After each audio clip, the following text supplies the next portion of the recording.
Hello नमस्कार साथ दोस्तों आज अपने बात करेंगे तंत्रिका तंत्र और स्मन में इसके महत्वपूर्ण प्रश्न कौन कौन से हैं। जो अपना मुहिम चल रही है क्लास 11 की जीव विज्ञान, इसमें जितने भी चैप्टर अपने हैं साइंस मैथ के लिए टाइप्स के अनुसार सभी के ऑप्शनल प्रश्न करने वाले हैं। तो आज की जो वीडियो रहेगी अपनी 3 नंबर वीडियो है, और इससे पहले अपने 2 नंबर वीडियो कर ली थी और लगातार ये आपको क्लास मिल रही है। तो आप सभी का नारायण क्लास के यूट्यूब चैनल पर हार्दिक स्वागत है। दोस्तों इसमें किस प्रकार के प्रश्न है आपके जो रीट मेंस में बनने की पूरी चांसेस है, क्योंकि पिछली बार भी आपने देखा होगा एनसीईआरटी क्लास से 11 के जीव विज्ञान से जो प्रश्न आए थे हूबहू प्रश्न छपे थे, लगभग 8 से 9 प्रश्न आए थे। तो वो इसी प्रकार के जो प्रश्न बनने हैं उन सभी की चर्चा अपन इस वीडियो में करेंगे। चलिए स्टार्ट करते हैं। देखो इसमें पहला प्रश्न है, साथ साथ में अगर आपको भी आंसर आ रहे हैं तो साथ साथ में आप भी आंसर देने की कोशिश करना, ताकि आपको भी पता चले आपकी तैयारी कैसी है। इसमें देखिए पहला जो प्रश्न है, तंत्रिका तंत्र की क्रियात्मक इकाई क्या है। जो मेन मुख्य जो प्रश्न यहाँ से बनता है अपना तंत्रिका तंत्र का, कि नर्व जो सिस्टम है अपना, उसकी क्रियात्मक इकाई क्या होती है। देखो न्यूरॉन है, ग्लियल कोशिका है, हाइपोथैलेमस है, या मायोफाइब्रिल होता है। तो इसकी तो क्रियात्मक इकाई होती है, उसको क्या है, न्यूरॉन होते हैं। क्योंकि न्यूरॉन जो होते हैं इसके माध्यम से हमारे शरीर के अंदर जितने भी संदेश वगैरह होते हैं न्यूरॉन के माध्यम से एक न्यूरॉन दूसरे न्यूरॉन से यानी कि तंत्रिका से जुड़ा होता है, और धीरे धीरे ये आवेग जो है हमारे मस्तिष्क तक पहुंचता है और हमें उन चीज़ों को पहचानने में मदद मिलती है। तो इसकी जो क्रियात्मक इकाई क्या हो जाएगी, न्यूरॉन हो जाएगी, न्यूरॉन। चलिए नेक्स्ट देखो इसमें। नेक्स्ट है मानव तंत्रिका तंत्र के 2 मुख्य भाग कौन कौन से हैं। जो मानव तंत्रिका तंत्र है इसका जो मुख्य भाग कौन कौन से, देखो केंद्रीय और प्रीदीय तंत्रिका तंत्र है, या फिर प्रमस्तिष्क और अनुमस्तिष्क है, सहानुभूति और परानुकंपी तंत्र है, या फिर अगर और स्पष्ट मस्तिष्क है। देखो मुख्य जो तंत्र की बात कर रहे हैं यहाँ पर कि मुख्य तंत्र अपने शरीर में कौन कौन से होते हैं, तो ये हो जाएगा केंद्रीय और प्रीदीय। क्योंकि हमारा जो मानव तंत्रिका तंत्र है जो 2 मुख्य से बना होता है। कौन कौन से तंत्र है, केंद्रीय सेंट्रल यूनिवर्स हो जाएगा, नर्व सिस्टम हो जाएगा, और प्रीदीय हो जाएगा, नर्व सिस्टम हो जाएंगे। 2 प्रकार के हो जाएंगे, केंद्रीय और प्रीदीय तंत्र केंद्रीय और प्रीदीय तंत्रिका तंत्र हो जाएगा। नेक्स्ट देखो इसमें अग्रमस्तिष्क का भाग कौन से है। अग्रमस्तिष्क का यानी कि हमारे शरीर का जो मानव मस्तिष्क है, मानव मस्तिष्क को 3 भागों में डिवाइड किया गया है। तो 3 भाग कौन कौन से होते हैं। एक तो पहला भाग हो गया अग्रमस्तिष्क है, और बीच में जो मध्य मस्तक आ जाएगा, और उसके बाद आ जाएगा पश्च मस्तिष्क आ जाएगा। तो इन तीनों भागों को आपको पता होना चाहिए कि आगे उन उप भागों में कितने कितने भागों में बांटा गया है और इनके प्रमुख कार्य क्या है। यहाँ से डायरेक्ट अपने प्रश्न बनता है इसके कार्य क्या होते हैं। देखो यहाँ से इस प्रकार का प्रश्न बना है कि शरीर के तापमान है, हमारे शरीर का तापमान है, भूख है और प्यास है, इसको नियंत्रित कौन करता है। यानी कि जब भी हमारे शरीर में टेम्परेचर बढ़ जाता है, या हमें भूख लग जाती है, या प्यास का अनुभूति होती है, तो हमारा कौन सा भाग है ये अनुभव करवाता है कि आपको प्यास लग चुकी है। तो आपको यानी कि शरीर के अंदर जल की आवश्यकता है या तरल की आवश्यकता है। तो इसको कौन नियंत्रित करता है, इसको जो नियंत्रित करने वाला है थैलेमस है, हाइपोथैलेमस है, सेरिबेलम है, या मेडुला है। मेडुला यानी कि मेडुला ओब्लांगेटा जिसका पूरा नाम होता है। तो ये हो जाएगा इसका हाइपोथैलेमस। हाइपोथैलेमस जो अग्रमस्तिष्क का भाग है, इसमें थैलेमस हो गया, हाइपोथैलेमस हो गया और सेरिब्रम हो गया। 3 जो मुख्य जो भाग है इसके होते हैं अग्रमस्तिष्क भाग होते हैं। तो इसका जो उपयुक्त आंसर हो जाएगा हाइपोथैलेमस। तो याद रखना, यहाँ से आपको अलग अलग भी पूछा जा सकता है कि भूख का नियंत्रण किस भाग के द्वारा होती है, या प्यास का नियंत्रण है किसके द्वारा होती है, या हमारे शरीर का तापमान का नियंत्रण किसके द्वारा होता है। तो अलग अलग भी आप इनको याद रखिएगा। तो क्या हो जाएगा, हाइपोथैलेमस। क्या हो जाएगा, हाइपोथैलेमस याद रखना, जो कि अग्रमस्तिष्क का भाग है। चलिए नेक्स्ट देखो इसमें अनैच्छिक प्रतिक्रियाओं को क्या कहते हैं। जैसे हमारे शरीर में कुछ ऐच्छिक प्रतिक्रिया होती है और कुछ अनैच्छिक प्रतिक्रिया होती है, उनको क्या कहते हैं। स्नैप्टिक क्रिया है, या प्रतिवर्ती क्रिया कहते हैं, एकीकृत क्रिया कहते हैं, या उपापचय क्रिया कहते हैं। यानी कि अनैच्छिक क्रियाओं का मतलब क्या हो गया, जैसे गर्म वस्तु छूने पर हाथ को उठाना। जैसे अपने गर्म वस्तु को छूते हैं तो एकदम से हाथ क्या हो जाता है, साइड में हो जाते हैं। ये एक प्रकार की अनिच्छिक क्रिया। हमने अगर गर्म वस्तु को हाथ लगाया है तो हम तो हाथ लगा रहे हैं, परंतु एकदम से साइड हो जाना, ये हमारी क्या हो जाएगी, अनिश्चित क्रिया हो जाएगी। इनको क्या कहा जाता है, तो इस प्रकार की क्रियाओं को क्या कहते हैं, इस प्रकार की क्रियाओं को कहा जाता है प्रतिवर्ती क्रिया कहा जाता है, प्रतिवर्ती क्रिया कहते हैं। याद रखना, अनिश्चित क्रियाओं को, इस प्रकार की क्रिया को प्रतिवर्ती क्रिया कहा जाता है। नेक्स्ट देखो, इसमें निम्न में से किस प्राणी में तंत्रिका तंत्र सबसे सरल रूप में पाया जाता है। ये भी अपने क्लास 11 की जो जीव विज्ञान है, इस प्रकार के प्रश्न दे रखे हैं। तो इस प्रकार के प्रश्न आप अगर ये चैप्टर पढ़ रहे हो तो उन पर थोड़ा सा ज़्यादा गौर करना, क्योंकि यहाँ से प्रश्न बनने के चांसेस है कि सबसे सरल किस में पाया जाता है, जटिल किस में पाया जाता है, ठीक है, इसमें जालीय रूप में पाया जाता है, इस प्रकार के प्रश्न बनते हैं। तो उन सभी की प्रश्न अपन करने के यहाँ से थोड़ा पढ़ रहे हो, थोड़ा सा जब पढ़ रहे हो इस बुक को थोड़ा सा याद ध्यान रखना है। सरल रूप की बात करें, देखो इसमें मेंढक है, हाइड्रा है, तितली है, मछली है। सरल जहां भी आएगा इस प्रकार का प्रश्न बनेगा, सरल रूप में तंत्र का तंत्र पाया जाएगा, वो हो जाएगा हाइड्रा। याद रखना हाइड्रा, क्योंकि हाइड्रा एक सरल रूप में पाया जाता है। इसका तंत्र का तंत्र ये किस प्रकार का है, ए के सिरकु है। याद रखना ए के सिरकु, ठीक है, ये भी याद ए के सिरकु होता है, ये भी आप थोड़ा याद रखना।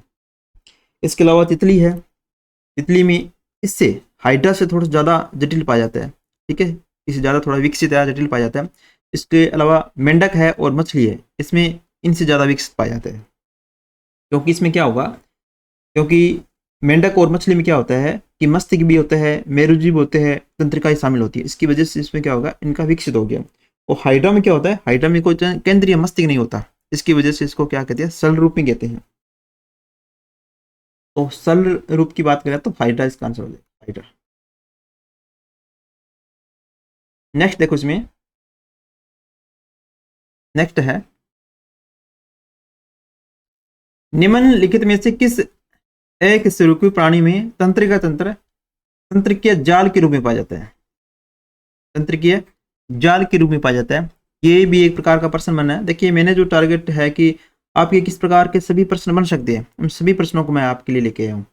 देखो, इसका भी आंसर क्या हो जाएगा, हाइड्रा हो जाएगा। सरल कब पूछा जाए कि तंत्रिका तंत्र किसमें सरल रूप में पाया जाता है, तो हाइड्रा होगा। और यहाँ से ये शब्द आपको मिले कि तंत्रिकीय जाल के रूप में किसमें पाया जाता है, तो हाइड्रा ही होगा। याद रखना क्या हो जाएगा, हाइड्रा हो जाएगा। अब देखिए, इसमें निम्न में से तंत्रिका तंत्र की जटिलता की दृष्टि से क्रम क्या है, जिसमें सरल से जटिल की बात करें कि किसमें सरल पाया जाता है और उसे जटिल होता जाएगा या ज़्यादा विकसित होता जाएगा। जैसे अपनी क्या पढ़ा है, सरल किसमें पाया जाता है, हाइड्रा में पाया जाता है। जैसे तितली है, हाइड्रा है, मेंढक है, हाइड्रा तितली पतली है, मेंढक तितली हाइड्रा है, या मछली हाइड्रा या तितली है।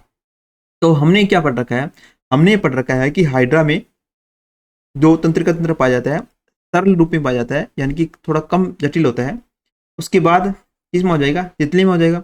उसके बाद मछली या मेंढक में हो जाएगा, ठीक है। तो इसका जो उपयुक्त आंसर हो जाएगा बी नंबर इसका हो जाएगा, बी नंबर इसका आंसर हो जाएगा। निम्न में से कौन सी संरचना कोशिका काय से निकलकर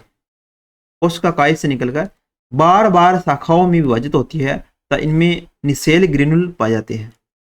तंत्रिकाक्ष है, यानी कि एक्सोन है, या ध्रुमाक्ष डेंड्राइन भाग है, या सिनेप्टिक नोब है, या माइलिन आवरण है। इसमें देखो, कोशिका काय से निकलकर बार बार शाखाओं में विभाजित होती है या शाखाओं में परिवर्तित होती है। जो अपने न्यूरॉन का डायग्राम देखा होगा, इस प्रकार का एक न्यूरॉन का डायग्राम होता है, इस प्रकार के प्रवर्त निकले होते हैं यहाँ से, फिर यहाँ से इस प्रकार का ये जुड़ा होता भाग होता है, ठीक है। ये एक प्रकार का अपना न्यूरॉन का भाग है, इस प्रकार के यहाँ पर ये माइलिन के आवरण इस प्रकार लगे होते हैं, ठीक है। ये प्रवर्त इस प्रकार के निकले होते हैं। तो यहाँ पर ये बात कर रहा है कि कौन सी संरचना है जो कोशिका काय से निकलती है और बार बार शाखाओं में विभाजित होती है। देखो, शाखाओं में ये विभाजित हो रही है, यहाँ से ये क्या हो रही है, शाखाओं में विभाजित हो रही है, ठीक है। तो शाखाओं में विभाजित होने के इस भाग को अपन क्या कहते हैं, डेंड्राइन भाग कहते हैं। क्या कहते हैं, डेंड्राइट भाग कहते हैं, डेंड्राइट, ठीक है। तो ये माइलिन की सीट वगैरह हो गई, और यहाँ से जुड़ते हुए ये सिनेप्टिक लोब हो जाएगी, यहाँ पर हो जाएगी, ठीक है। सिनेप्टिक भाग हो, स्नेप्स भाग हो गया, जो एक तंत्रिका से दूसरी तंत्रिका से जोड़ने का कार्य करती है। तो इसका क्या हो जाएगा, ध्रुमाक्ष हो जाएगा, डेंड्राइन, डेंड्राइट। इसका हिंदी में नाम भी आप याद रखना और इंग्लिश में भी याद रखना। कई बार क्या होता है, ध्रुमाक्ष अपना नहीं पढ़ा होता है, केवल डेंड्राइन पढ़ा होता है, डेंड्राइट या डेंड्राइन पढ़ा होता है, तो ध्रुमाक्ष इसको हिंदी में कहते हैं, ठीक है। तो इसका जो आ जाएगा द्रुमाक्ष हो जाएगा, द्रुमाक्ष भाग हो जाएगा। देखिए आगे, तंत्रिकाक्ष यानी कि एक्सोन के अंतिम छोर पर पाई जाने वाली लड़ी नुमा संरचना क्या कहलाती है? इसमें न्यूरोट्रांसमीटर युक्त स्नैप्टिक पुट्टिका पाई जाती है। एक न्यूरोट्रांसमीटर पाया जाता है, ठीक है, और एक रासायनिक पदार्थ होता है जिसमें युक्त स्नैप्टिक पुट्टिकाएं पाई जाती है, उसको क्या कहेंगे? सेल ग्रेन्यूल कहेंगे, द्रुमाक्ष कहेंगे, स्नैप्टिक नोब कहेंगे, या माइलिन आवरण कहेंगे। ये बात कर रहा है कहाँ पर, अंतिम छोर की बात करें तो अंतिम छोर अपने को पता है कि अंतिम छोर है तो स्नैप्स भाग होता है, वहां पर स्नैप्स के माध्यम से क्या होता है, एक तंत्रिका दूसरी तंत्रिका से जुड़ी होती है, तो इसको यहाँ से आंसर क्या हो जाएगा, स्नैप्टिक नोब हो जाएगा। इसका क्या हो जाएगा, स्नैप्टिक नोब हो जाएगा। स्नैप्टिक नोब याद रखना, स्नैप्टिक नोब।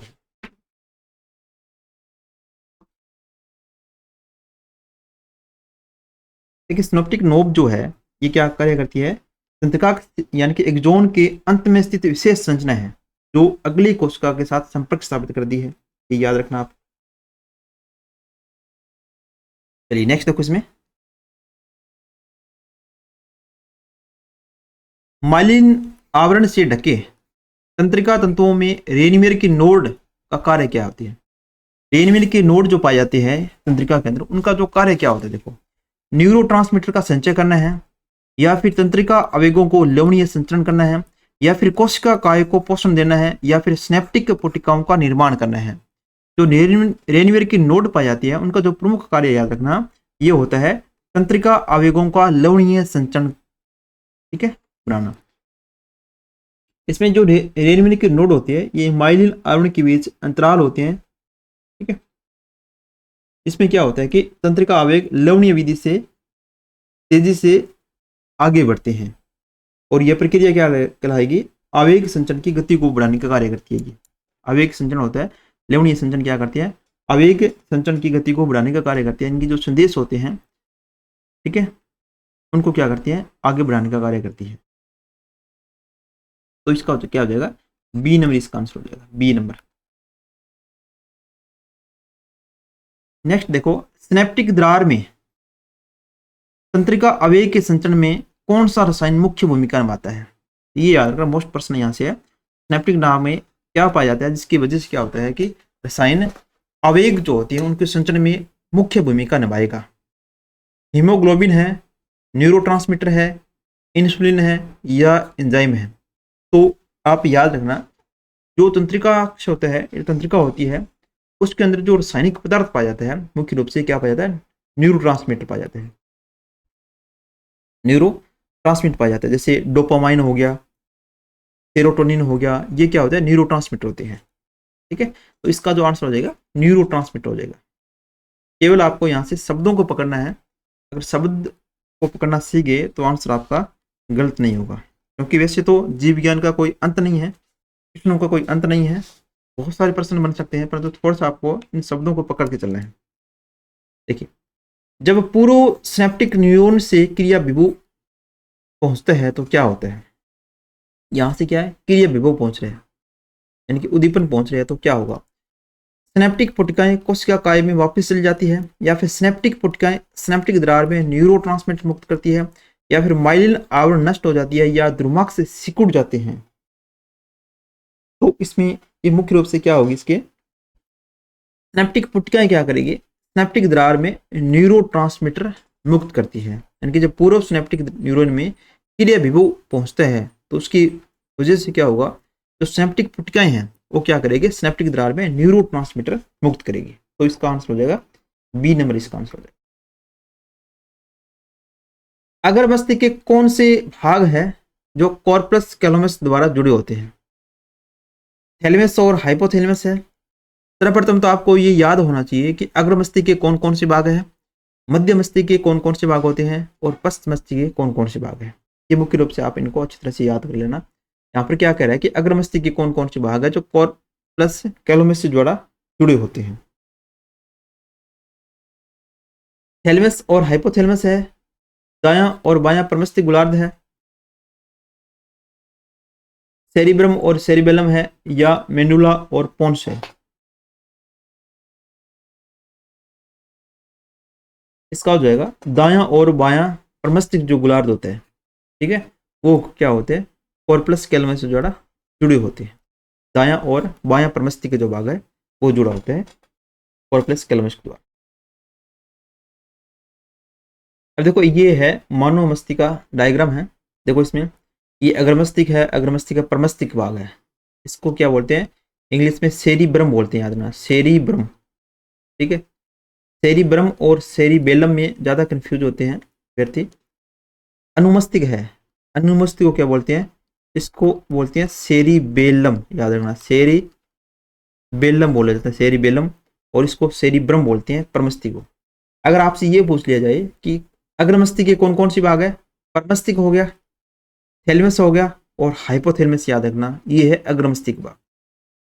पश्च मस्तिष्क का पूछ लिया गो कि पश्च मस्तिष्क के कौन कौन सी भाग है, तो हो जाएगा कौन सा क्षेत्र है, अनुमस्तिष्क है, मेंडुला या मेंडुला ओब्लांगेटा है, ये हो गया पश्च मस्तिष्क का भाग हो गया। और यहाँ से स्पाइनल कार्ड यानी कि मेरुदंड से जुड़ी होती है, ये इसका हो गया मध्य मस्तिष्क हो गया, मध्य मस्तिष्क है।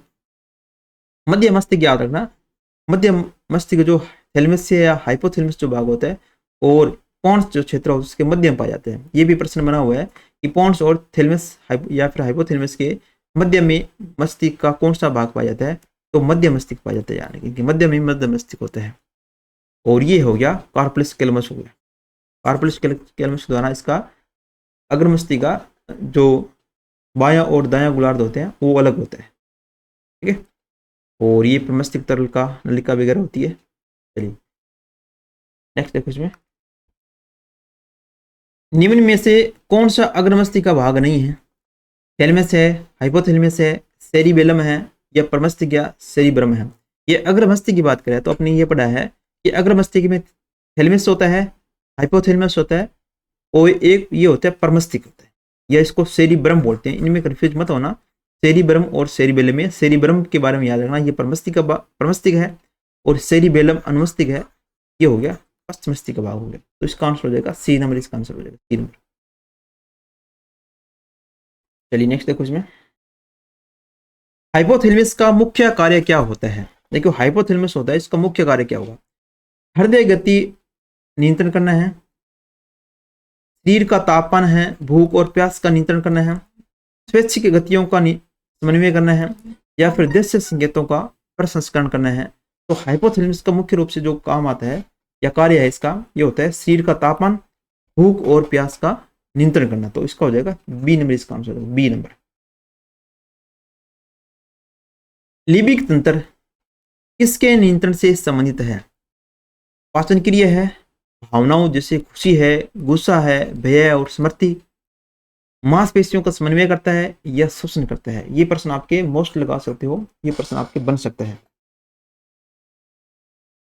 आपके प्रश्न बन सकता है कि लिबिक तंत्र किसके नियंत्रण से संबंधित है। तो लिबिक तंत्र के बारे में याद रखना, मानव शरीर के जो भावनाएं हैं जैसे खुशी है, गुस्सा है, भय है और स्मृति है, ये नियंत्रण किसके द्वारा होती है, लिबिक तंत्र के द्वारा। ये किसके साथ मिलकर कार्य करता है, ये हाइपोथैलेमस के साथ। ये भी याद रखना, लिबिक तंत्र है जो हाइपोथैलेमस जो भाग होता है उसके साथ मिलकर कार्य करता है। और मुख्य रूप से याद रखना लिबिक तंत्र है भावनाओं जैसे खुशी, गुस्सा और भय, स्मृति को नियंत्रण करती है। तो इसका आंसर हो जाएगा बी नंबर, इसका उत्तर हो जाएगा। मध्य मस्तिष्क का कौन सा कार्य है जो दृष्टि और श्रवण परिवर्त क्रियाओं से संबंधित है, दृष्टि और श्रवण से। अब यहां से केवल आपको यह देखना है कि दृष्टि और श्रवण से संबंध कौन सा है। हृदय गति का नियंत्रण है, कोर्पोरा क्वाड्रिजेमिना द्वारा प्रतिवर्त क्रिया है, हार्मोन स्राव का नियंत्रण करना है या संतुलन बनाए रखना है। तो दृष्टि और श्रवण के लिए आप याद रखना कोर्पोरा क्वाड्रिजेमिना। जहां भी आपको ये शब्द मिले कि कॉर्पोरा क्वाड्रिजेमिना है तो तुरंत आपको दिमाग में आना चाहिए ये किससे संबंधित है, दृष्टि क्षेत्र। हमारी दृष्टि और सुनने के लिए, देखने और सुनने के लिए जो प्रतिवर्ती क्रियाओं करती है वो कहां से के माध्यम से होती है, कोर्पोरा क्वाड्रिजेमिना द्वारा होती है। कोर्पोरा क्वाड्रिजेमिना जो कि मध्य मस्तिष्क का एक भाग है। तो इसका हो जाएगा बी नंबर हो जाएगा। पश्च मस्तिष्क के कौन से भाग में श्वसन, हृदय गति और रक्तचाप के नियंत्रण केंद्र से संबंधित है। एक तो श्वसन करता है, हृदय गति को नियंत्रण करता है और रक्तचाप के नियंत्रण करता है। पॉन्स क्षेत्र है, अनुमस्तिष्क है, मेंडुला ओब्लांगेटा है या मध्य मस्तिष्क है। ये क्रिया किसके द्वारा होती है? ये जो क्रिया होती है मेंडुला ओब्लांगेटा के द्वारा होती है। याद रखना, इसके द्वारा मेंडुला ओब्लांगेटा के द्वारा होती है। ठीक है, तो एक आपको ये भी याद रखना, श्वसन संबंधित है। श्वसन जो बात आती है वो पॉन्स भी करता है और पॉन्स और मेंडुला ओब्लांगेटा भी करता है, दोनों करते हैं यार। परंतु यहाँ पर क्या दे रखा है? श्वसन भी दे रखा है, हृदय गति भी दे रखा है और रक्तचाप भी दे रखा है। इसका जो उपयुक्त आंसर यहाँ से बनेगा मेंडुला ओब्लांगेटा बनेगा। अगर केवल श्वसन दे रखा है तो यहाँ पर पॉन्स क्षेत्र भी आता है और मेंडुला ओब्लांगेटा, दोनों के द्वारा क्या होता है, जो कि पश्च मस्तिष्क के भाग है, इनके दोनों के द्वारा श्वसन केंद्र पर नियंत्रण होता है। ठीक, चलिए नेक्स्ट देखो। इसमें अनुमस्तिष्क जो है सेरिबेलम का मुख्य कार्य क्या होता है? हार्मोन स्त्राव को नियंत्रण करना है, शरीर का संतुलन है और मांसपेशियों का समन्वय करना है, दृश्य और श्रवण प्रतिवर्ती क्रिया करना है या भावनाओं और स्मृति का नियंत्रण करना है। यानी कि अनुमस्तिष्क का प्रमुख कार्य पूछ रहे हैं यहाँ पर। जो अनुमस्तिष्क है उसका जो प्रमुख कार्य क्या हो जाएगा? शरीर का संतुलन और मांसपेशियों का समन्वय करना हो जाएगा। ठीक है, संतुलन और मांसपेशियों का समन्वय करना है जो प्रमुख कार्य किसका है? ये कार्य हो जाएगा अनुमस्तिष्क का। याद है, अनुमस्तिष्क का हो जाएगा, बी नंबर इसका। चलिए नेक्स्ट देखो। इसमें पॉन्स के संदर्भ में कौन सा कथन सही है? देखिए, पॉन्स जो पश्च मस्तिष्क का भाग है, इसका कार्य क्या रहता है? यह मेंडुला और मध्य मस्तिष्क के बीच स्थित होता है। यह मस्तिष्क के विभिन्न भागों को जोड़ने और तंत्रिका तंतुओं से बना होता है। यह श्वसन केंद्र का हिस्सा होता है। ये भी अपने पढ़ा है कि श्वसन केंद्र का हिस्सा है। इस प्रकार के जब प्रश्न आते हैं कि उपरोक्त सभी है, तो कम से कम आपको दो के बारे में पता होना चाहिए। अगर दो के बारे में पता है तो अपने अंदाजा लगा सकते हैं कि इसका अंतर उपरोक्त सभी होने वाला है। देखिए, पॉन्स के बारे में पढ़ा है क्योंकि ये मेडुला और मध्य मस्तिष्क के बीच होता है, स्थित होता है, तो ये भी सही है और ये भी सही है। इसके अलावा ये याद रखना, ये मस्तिष्क के विभिन्न भागों को, मस्तिष्क के जो विभिन्न भाग है उनको जोड़ने वाली तंत्रिका तंतुओं से बना होता है। ये भी ठीक है। तो इसका जो आंसर हो जाएगा उपरोक्त सभी हो जाएगा, उपरोक्त सभी। चलिए नेक्स्ट देखो। इसमें नेत्र में प्रकाश संवेदी वर्णक जो है फोटो पिगमेंट जिसको बोला जाता है, किन दो मुख्य घटकों से बना होता है? इन दो मुख्य घटकों से बना होता है। ऑप्सिन और रेटिनल है, मेलानिन और कैरोटिनाइड है, रोडोप्सिन और आयोडोप्सिन है या फिर हीमोग्लोबिन और बिलिरुबिन है। प्रकाश संवेदी वर्णक के बारे में बात करें तो किसके बना होता है? मुख्य घटक इसमें कौन कौन से होते हैं? तो याद रखना, इसमें दो मुख्य घटक होते हैं, वो होते हैं ऑप्सिन ओ रेटिनल। ऑप्सिन ओ रेटिनल, क्योंकि मानव नेत्र में दो प्रकार की संवेदी कोशिकाएं पाई जाती है। कौन कौन सी होती है? रोड्स और कॉन्स के बारे में पढ़ा होगा आपने, रोड्स और कॉन्स। रोड्स और कॉन्स, जब नेत्र वाला आपने किया था, वीडियो किया था, उसके अंदर दे रखी है रोड्स और कॉन्स। देख, ठीक है, रोड्स और कॉन्स दे देखिए। रोड्स क्या होती है? कम प्रकाश के प्रति संवेदी है, और कॉन्स क्या होता है? अधिक प्रकाश के प्रति संवेदी होती है। और ये क्या करती है, यहाँ से इनके माध्यम से क्या होता है कि संवेदी वर्णक रोडोप्सिन और ऑप्सिन, ऑप्सिन एक प्रकार का प्रोटीन है, और रेटिनल, ऑप्सिन और रेटिनल जो एक प्रकार का विटामिन ए का एलिएड होता है। रेटिनल ए, याद रखना, रेटिनल ए है विटामिन ए, ठीक है, इसका एलिएड है। तो ऑप्सिन याद रखना एक प्रकार की क्या है? प्रोटीन है। ये होगी प्रोटीन है और ये विटामिन है। ये भी आप याद रखना। नेत्र में प्रकाश संवेदी वर्णक किन दो मुख्य घटकों से बना होता है? प्रोटीन और विटामिन से बना होता है। ये भी आपको प्रश्न दे सकता है यहाँ पर, प्रोटीन और विटामिन से बना होता है। अगर प्रोटीन की बात करें, इसमें पूछ ले कि प्रोटीन के रूप में क्या होती है? प्रोटीन के रूप में इसमें ऑप्शन होगी और विटामिन के रूप में इसमें रेटिनल होगी, यानी कि विटामिन ए का एलिएड के रूप में होता है। तो इसका हो जाएगा ऑप्शन और प्रोटीन याद, ठीक है। क्वेश्चन चाहे किसी प्रकार के घूम फिरा कर आपने पूछे, अपने को तैयार रहना है। चलिए नेक्स्ट देखो। इसमें मानव नेत्र में प्रकाश किरणों को, जो मानव नेत्र है उसके अंदर प्रकाश किरणों को रेटिना पर फोकस कराने में कौन सी संरचनाएं सहायक होती है? यानी कि रेटिना है दृष्टि पटल, जहां से अपने को प्रतिबिंब बनता है और वस्तु स्पष्ट रूप से दिखाई देती है। उस पर जो प्रकाश फोकस फोकस हो रहा है, किसके माध्यम से हो रहा है? देखो, कॉर्निया और नेत्र लेंस है, आयरिस और पुतली है, विट्रियस ह्यूमर और एक्वियस ह्यूमर है, या स्क्लेरा और कोराइड है। यहाँ से ये दिया होगा कि इसका उपयुक्त आंसर कौन सा है। उपयुक्त, ठीक है, उपयुक्त उत्तर क्या है इसका? उपयुक्त उत्तर क्या होता है? तो उपयुक्त उत्तर क्या हो जाएगा? कॉर्निया और नेत्र लेंस हो जाएगा। कॉर्निया और नेत्र लेंस। कॉर्निया क्या करेगा? जब प्रकाश अपनी आंख पर गिरेगा, क्योंकि कॉर्निया क्या होता है? मानव नेत्र का सबसे भारी भाग है। और कॉर्निया क्या करेगा? प्रकाश का अपवर्तन करता है, यानी कि प्रकाश का अपवर्तित करेगा, और फिर लेंस के माध्यम से लेंस क्या करेगा? ये प्रकाश को फोकस करने की करता है, और फोकस कहाँ पर करेगा? रेटिना पर करेगा। तो वहां पर रेटिना पर क्या बनेगा? प्रतिबिंब बनेगा। तो इसका प्रमुख जो भाग हो जाएंगे कॉर्निया और नेत्र हो जाएगा, नेत्र लेंस हो जाएगा। वैसे आइरिस भी भाग होता है, पुतली भी होता है। तो आइरिस का और पुतली क्या करती है? हमारे नेत्र में जाने वाले प्रकाश का नियंत्रण करती है, उठती और, ठीक है, स्थिर हो जाती है। और आइरिस क्या करती है? ये रंग से संबंधित है, आंख का रंग प्रदान करना। जैसे कईयों की आंख काली होती है, भूरी होती है, कईयों की नीली होती है। तो इसकी किसकी वजह से होती है? वो आइरिस की वजह से होती है। आइरिस यानी कि परितालिका जिसको बोलती है, परितालिका। तो इसका आंसर हो जाएगा कॉर्निया और नेत्र लेंस हो जाएगा। अब देखिए, सल्काएं यानी कि रोड्स और शंकु में क्या अंतर होता है? देखो, सल्काएं रंगीन दृष्टि के लिए उत्तरदायी है, और जबकि शंकु कम रोशनी में देखने में सहायक है। या फिर सल्काएं कम रोशनी में देखने में सहायक होती है, जबकि शंकु रंगीन दृष्टि और तीक्ष्णता के लिए उत्तरदायी है। या फिर सल्काएं केवल दिन के समय कार्य करती है, या फिर जबकि शंकु रात में सक्रिय होती है। सल्काएं और शंकु दोनों केवल रंगों को पहचानने में सहायक होती है। इसी से सल्काएं और शंकु से मुख्य रूप से 2-3 प्रश्न बनते हैं। देखो कौन कौन से बनेंगे। इसका जो आंसर होगा बी नंबर होगा, सल्काएं कम रोशनी में देखने में सहायक है। फर्स्ट क्वेश्चन तो ये बन जाएगा, कौन सी कोशिकाएं हैं जो कम प्रकाश में भी देखने में सहायक होती है? जो कम प्रकाश में देखने में भी सहायक होती है। एक तो ये प्रश्न बनता है कि देखो इसमें कम प्रकाश में, एक प्रश्न तो ये बन जाएगा कि कम रोशनी में देखने में सहायक है, सल्काएं हैं। और अधिक प्रकाश में देखने में कौन सहायक है? वो हो गया शंकु हो गया। और शंकु से संबंधित एक आपको ये याद रखनी है कि रंगीन दृष्टि प्रदान करना।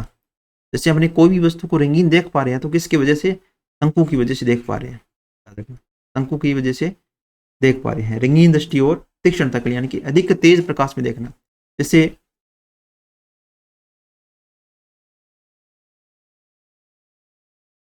मुर्गी है, ठीक है, मुर्गी में सबसे ज्यादा विकसित जो कोशिकाएं होती है वो शंकु कोशिकाएं होती है, ठीक है। और उल्लू है, क्या है? उल्लू के बारे में याद रखना, उल्लू में सबसे ज्यादा विकसित होती है सल्काएं होती है, क्योंकि ये कम रोशनी में देखने में सहायक होती है। तो तभी अपने मानते हैं कि उल्लू रात में ही उड़ते हैं, ठीक है। दिन में कभी भी आपने उल्लू को नहीं देखा होगा उड़ते हुए, केवल रात में ही उड़ते हैं, क्योंकि रात में क्या होती है? कम रोशनी होती है, और कम रोशनी की वजह से वो देख पाते हैं, ठीक है। ये हो जाएगा विकसित हो गए, यानी कि उल्लू में सल्काएं जो पाई जाती है, उल्लू में पाई जाती है। और मुर्गी में क्या होता है? शंकु पाए जाते हैं अधिक मात्रा में। तो इसका हो जाएगा बी नंबर। चलिए नेक्स्ट देखो इसमें,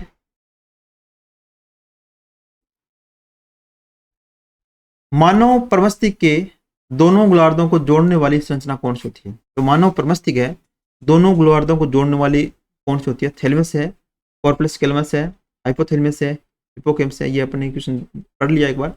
एक हो जाएगा कॉर्पस कैलोसम हो जाएगा, कॉर्पस कैलोसम हो जाएगा। दोनों गोलार्धों को, बायां गोलार्ध और दाएं गोलार्ध को जोड़ती है कॉर्पस कैलोसम। अब देखो, न्यूरॉन का कौन सा भाग है तंत्रिका आवेगों को कोशिका काय से दूर ले जाने का कार्य करते हैं? न्यूरॉन का ध्रुमाक्ष है, तंत्रिकाक्ष है, या स्नैप्टिक पुटिकाएं हैं, या निसेल ग्रेन्यूल होते हैं? निसेल ग्रेन्यूल होते हैं। कौन सा भाग होता है? ये हो जाएगा तंत्रिकाक्ष, यानी कि एक्सोन। एक्सोन जो भाग होते हैं न्यूरॉन का, वो क्या करते हैं? तंत्रिका आवेगों को कोशिका काय से दूर ले जाने का कोशिश करते हैं। कोशिका काय से दूर यानी कि दूसरी तंत्रिका से जोड़ने की कोशिश प्रदान करते हैं। तो इसका हो जाएगा एक्सोन, तंत्रिकाक्ष हो जाएगा एक्सोन।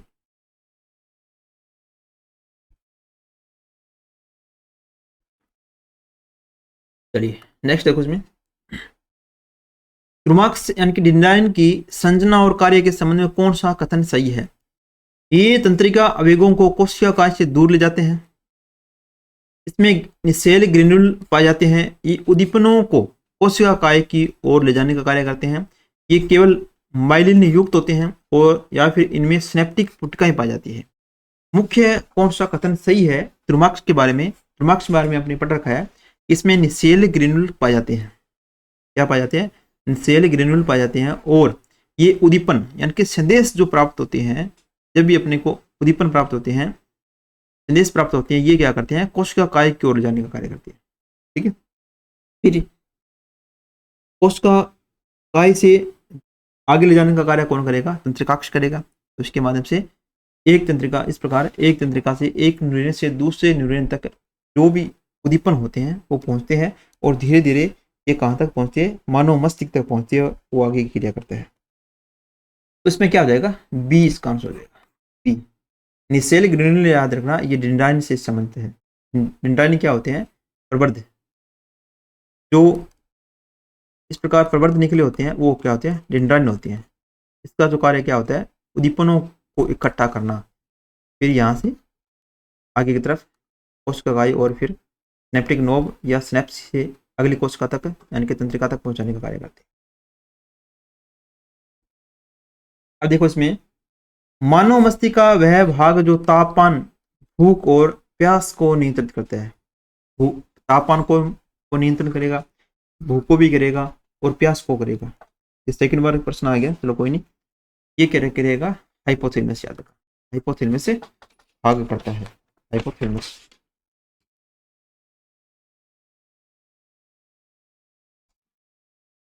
हाइपोथैलेमस। चलिए नेक्स्ट देखो इसमें, थैलेमस का प्रमुख कार्य क्या होता है? देखो थैलेमस का प्रमुख कार्य क्या है? हार्मोन का श्रवण करना है, संवेदी और प्रेरक संकेतों का संपर्क स्थल करना है, या फिर स्मृति निर्माण करना है, या संतुलन बनाए रखना है। थैलेमस का प्रमुख कार्य क्या है? हाइपोथैलेमस के तो पढ़ लिया, तापमान, भूख और प्यास को नियंत्रण जो होता है हाइपोथैलेमस के माध्यम से होता है। तो थैलेमस के माध्यम से क्या होगा? ये क्या करता है? संवेदी और प्रेरक संकेतों को संपर्क स्थल प्रदान करता है। कौन करता है? थैलेमस भाग करता है। लिबिक तंत्र का प्रमुख कार्य क्या होता है? देखो लिबिक तंत्र का प्रमुख कार्य क्या है? इससे पहले अपने भी लिबिक तंत्र के बारे में पढ़ा था। अब देखो यहाँ से इस प्रकार का प्रश्न दे दिया कि लिबिक तंत्र का प्रमुख कार्य क्या है। देखो इसमें रक्त संचार का नियंत्रण करना है, पेशियों का संचालन करना है, या फिर मनोभावनाओं का नियंत्रण करना है, दृष्टि का प्रसंस्करण करना है। लिबिक तंत्र है उसका जो प्रमुख कार्य क्या है? मनोभावनाओं का नियंत्रण करना। खुशी है, गम है, उसका जो नियंत्रण होता है लिबिक तंत्र के माध्यम से होता है, और लिबिक तंत्र है मेडुला ओब्लांगेटा की सहायता से कार्य करता है। Sorry, hypothalamus. ठीक है, हाइपोथैलेमस के साथ हाइपोथैलेमस है जो भूख प्यास को नियंत्रण करना है, नियंत्रित करता है, उसके साथ ये मिलकर लिबिक तंत्र क्या करता है? भावनाओं का नियंत्रण करता है। तो इसका हो जाएगा भावनाओं का नियंत्रण करना, सी नंबर इसका आंसर। अब देखिए, मध्य मस्तिष्क का ऊपरी भाग किस संरचना से बना होता है? हाइपोथैलेमस है, पॉन्स है, कॉर्पोरा क्वाड्रिजेमिना है, कॉर्पस कैलोसम है। क्योंकि मध्य मस्तिष्क का जो भाग है मुख्य रूप से कौन सा होता है? कॉर्पोरा क्वाड्रिजेमिना होता है। तो मध्य मस्तिष्क का ऊपरी भाग संरचना की बात कर रहे हैं, तो किससे बना होता है? कॉर्पोरा क्वाड्रिजेमिना से बना होता है। 3 नंबर इसका आंसर हो जाएगा। अब देखो इसमें, मध्य मस्तिष्क अग्र मस्तिष्क के किन भागों तथा पश्च मस्तिष्क के किस भाग के बीच स्थित होते हैं? तो मध्य मस्तिष्क होता है। अग्र मस्तिष्क का कौन सा भाग है और पश्च मस्तिष्क का कौन सा भाग है जिसके बीच में क्या होगा? मध्य मस्तिष्क होगा। यहाँ पर आ जाएगा अग्र मस्तिष्क आ जाएगा, और मध्य मस्तिष्क आ गया, फिर आ गया इसका पश्च मस्तिष्क। अब भाग इन दोनों के भाग याद करने की, इन दोनों के भाग कौन कौन से हैं? तो इसमें याद रखना आप, इनके जो भाग होते हैं थैलेमस, हाइपोथैलेमस या पोन्स के बीच चित्र होता है। ठीक है, पश्च मस्तिष्क का चित्र आ जाएगा, भाग आ जाएगा, पोन्स भाग आ जाएगा। ठीक है, और इसका जो भाग आ जाएगा हाइपोथैलेमस, हाइपोथैलेमस।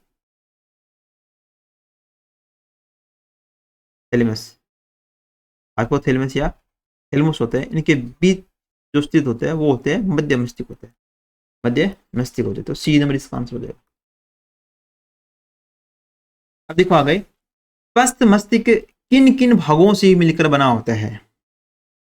स्वस्थ मस्तिष्क में कौन कौन से भाग होते हैं जिससे मिलकर स्वस्थ मस्तिष्क का निर्माण करता है। कौन से है, हाइपोथैलेमस है या अनुमस्तिष्क है। पॉन्स अनुमस्तिष्क है, मेडुला ऑब्लांगेटा है। सेरिब्रम है, पॉन्स है, हिपोकैम्पस है या मेडुला थैलेमस या पॉन्स है। स्वस्थ मस्तिष्क की बात करें तो स्वस्थ मस्तिष्क जो है पॉन्स अनुमस्तिष्क और मेडुला ऑब्लांगेटा से मिलकर बना होता है। इससे बना होता है पॉन्स क्षेत्र से अनुमस्तिष्क भाग होता है और क्या होता है मेडुला ऑब्लांगेटा होता है। इसके किसके भाग है प्रमुख रूप से, स्वस्थ मस्तिष्क के भाग है, याद रखो स्वस्थ मस्तिष्क के भाग है। चलिए नेक्स्ट देखो, इसमें मेडुला ऑब्लांगेटा किस शारीरिक क्रियाओं के नियंत्रण में भाग नहीं लेता है। इस प्रकार का भी प्रश्न बन सकता है। श्वसन में, हृदय गति में, पाचन रसों का स्राव है या दृष्टि है। तो किस में भाग नहीं लेगा मेडुला ऑब्लांगेटा। ये अपने पढ़ा है कि श्वसन में भी भाग लेता है, हृदय गति में भाग लेता है, यानी कि अनिश्चित क्रिया जो होती है, इसके अलावा अनिश्चित क्रिया पाचक रस है उसके में भी भाग लेता है, परंतु दृष्टि है, दृष्टि में ये भाग नहीं लेता। ठीक है, दृष्टि में भाग नहीं लेता। तो इसका हो जाएगा क्या हो जाएगा, डी नंबर हो जाएगा। अपनी पता है कि दृष्टि का नियंत्रण जो होता है जैसे कोर्पोरा क्वाड्रिजेमिनस के माध्यम से होता है, दृष्टि है। और श्रवण का जो केंद्र भाग होता है कौन सा होता है, कोर्पोरा क्वाड्रिजेमिना, जो कि मध्य मस्तिष्क भाग है उसके माध्यम से होता है। मानव नेत्र में दृश्य प्रकाश के प्रति संवेदनशीलता किस यौगिक के कारण होती है जो ऑप्सिन और रेटिनल से मिलकर बना होता है। रोडोप्सिन है, केराटिन है, मेलानिन है या ऑक्सीटोसिन है। ऑप्सिन और रेटिनल से मिलकर बना होता है, ठीक है, यौगिक होता है वो क्या हो जाएगा, रोडोप्सिन हो जाएगा, रोडोप्सिन। ठीक है, क्या हो जाएगा, रोडोप्सिन हो जाएगा।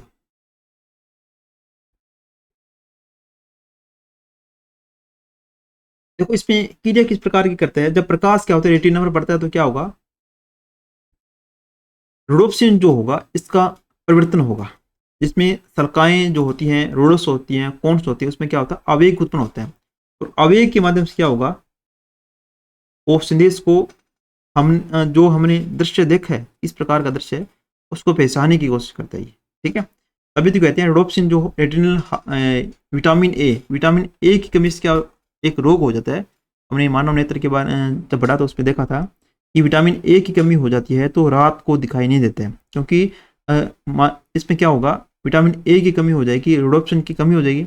और रोडोप्सिन क्या होता है कि कम प्रकाश में देखने के लिए संवेदी होते हैं, क्योंकि सलकाओं से संबंधित है ये, तो इसकी वजह से क्या होता है रात में दिखाई नहीं देते हैं। तो इसका जो आंसर है रोडोप्सिन है। अब देखिए कैसरुकी के नेत्र का वह भाग जो जहां से दृष्टि तंत्रिका रेटिना से बाहर निकलती है क्या कहलाता है। फोबिया है, आइरिस है, अंधबिंदु है या ऑप्टिक काइजमा या चक्षुष का काइजमा जिसको बोलते हैं, इस बिंदु को क्या कहते हैं, इस बिंदु को कहा जाता है अंध बिंदु कहा जाता है। इस बिंदु को क्या कहेंगे, अंध बिंदु कहेंगे, क्योंकि अंध बिंदु देखिए वह स्थान होता है जहां से दृष्टि तंत्रिका क्या होता है रेटिना को छोड़कर बाहर निकलती है, और इस स्थान पर कोई प्रकाश संबंधी जैसे कोन्स और जो रोड्स होती है ये नहीं पाए जाते हैं, जिसकी वजह से क्या होता है यहाँ पर प्रकाश जब पड़ता है इसमें किसी प्रकार की कोई छवि नहीं बनती है, कोई भी डायग्राम चित्र नहीं बनता है, इसी वजह से इसको क्या कहेंगे, अंध बिंदु कहते हैं। तो इसको याद रखना आप, जहाँ से दृष्टि तंत्रिका ऑप्टिक नर्व है रेटिना से बाहर निकलेगी उसको क्या कहेंगे, अंध बिंदु कहेंगे, यानी कि ब्लाइंड स्पॉट कहेंगे, ब्लाइंड स्पॉट या अंध बिंदु इसको कहते हैं। अब देखिए हमारा नेत्र किस प्रकार का कार्य करता है, दृष्टि प्रक्रिया के क्रम में कौन सा अनुक्रम सही है, रेटिना, लेंस या रोडोप्सिन दृश्य प्रतांत तंत्रिका आवेग है, या फिर प्रकाश रेटिना, प्रकाश गिरा रेटिना पे, रेटिना से कोर्निया से लेंस या लेंस से दृश्य प्रतांत जो दृश्य हमें दिखाई देता है, या फिर प्रकाश जो कोर्निया से पड़ता है, कोर्निया या लेंस पर, फिर रेटिना पर जाता है, फिर रोडोप्सिन का विघटन होता है, फिर क्या होता है तंत्रिका आवेग से संदेश उत्पन्न होता है, और फिर वहाँ से उसका दृश्य वृत्तांत अवस्था होती है। तो इसका आंसर हो जाएगा सी नंबर होगा। इसमें याद रखना, प्रकाश गिरेगा कॉर्निया पर, कॉर्निया क्या करेगा, उसको विवर्तित करता है, वहाँ से लेंस के माध्यम से क्या होगा, फोकस कहाँ होगा, रेटिना पर होगा। रेटिना की जब फोकस होगा वहाँ से रोडोप्सिन का विघटन होगा। ठीक है, विटामिन ए की सहायक रूप में कार्य करता है, ये रोडोप्सिन का विघटन होगा। फिर यहाँ से तंत्रिका आवेग क्या करेंगे, उन आवेगों को, जो आवेग विद्युत रूप में अपने प्राप्त हुए हैं, उन आवेगों को मस्तिष्क तक पहुंचाने का कार्य करता है, और मस्तिष्क क्या करेगा, उन दृश्य को देखेगा, फिर दृश्य वृत्तांत किस प्रकार का है। तो उसका क्या हो जाएगा, सी नंबर इसका आंसर हो जाएगा। क्या हो जाएगा, सी नंबर इसका आंसर हो जाएगा।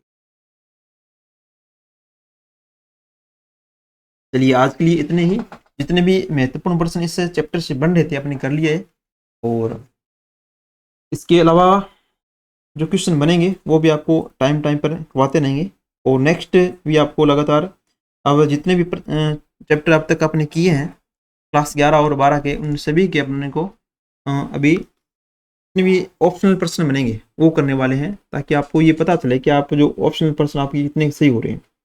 क्योंकि केवल पढ़ने से या जो मैटर अपने पढ़ रहे हैं, पढ़ने के साथ साथ अपने को ये भी पता होना चाहिए कि ऑप्शनल प्रश्न किस प्रकार बनेंगे। मेन ये रहता है ताकि आपके ज़्यादा से ज़्यादा सही हो। तो मेरा टारगेट है आपके लिए कि लगभग आपके जो प्रश्न जो आ रहे हैं 30 प्रश्न अपने पूछ जाएंगे, 30 में से 30 प्रश्न आपको सही करवाने का टारगेट है। क्योंकि पिछली बार भी जो पेपर आपने देखा होगा यहीं से था, क्लास 11 से काफ़ी प्रश्न पूछे गए थे।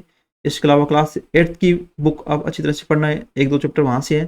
क्लास 9th और 10th की तो पूरी बुक पढ़ना ही पढ़ना है, 2-4 टॉपिक रहेंगे लगभग पढ़ना है। और क्लास 11th की बुक है, उसमें भी काफ़ी टॉपिक आपके सिलेबस के अनुसार दे रखे हैं, और क्लास 12 की पढ़ रहे तो वहाँ से आप देख सकते हो। इसके अलावा मैंने भी अपने करवा रखी है, वो भी आप देख सकते हो, जो मैंने क्वेश्चन भी साथ साथ में बता रखे हैं कि कौन कौन से क्वेश्चन आपके इंपॉर्टेंट है। तो धन्यवाद दोस्तों, मिलते हैं नेक्स्ट वीडियो में। धन्यवाद। तो वीडियो अच्छा लगा तो वीडियो को लाइक और शेयर जरूर करना। धन्यवाद दोस्तों।